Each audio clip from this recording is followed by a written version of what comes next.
సమాజంలో త్రాగుబోతులని మారుస్తుంది, దొంగల్ని మారుస్తుంది, వ్యభిచారులను మారుస్తుంది, నరహంతకులను మారుస్తుంది,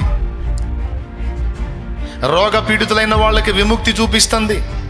రక్షణ లేక నశించి నరకానికి పోతున్న ఆత్మలకు రక్షణ మార్గాన్ని చూపిస్తుంది. మీకు తెలియదండి, నానా రకాల పీడనల చేత, వేదనల చేత కుటుంబాలే నాశనమైపోతున్నాయి. అన్యజనుల కుటుంబాలు, ఊళ్ళకు ఊళ్ళే, గ్రామాలకు గ్రామాలు, పట్టణాలకు పట్టణాలు, పల్లెలకు పల్లెలు నాశనం అవుతున్నాయి. సమాజాలు ఛిద్రమైపోతున్నాయి. చీకటి కుహరాల్లో బందీలైపోతున్నారు.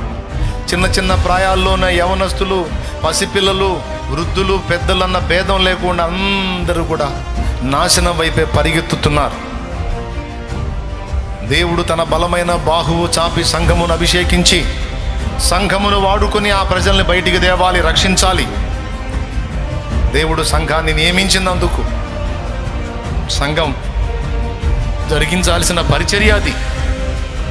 అయితే దీన్ని జరిగించకుండా సంఘాన్ని భయభ్రాంతులకు గురి చేసి సంఘం యొక్క గొంతుకు నొక్కటానికి దుష్టుడు ప్రయత్నం చేస్తున్నాడు. జరిగేనా? అది జరగకూడదు. జరగరాదు అంటే సంఘము నీతిమంతుని మొర్ర ప్రారంభించాలి. సంఘము ప్రార్థన, విజ్ఞాపన, యాచన, కృతజ్ఞతాస్తుతి చెల్లించాలి. సంఘములో ఉన్న పరిశుద్ధులు నడుం బిగించాలి.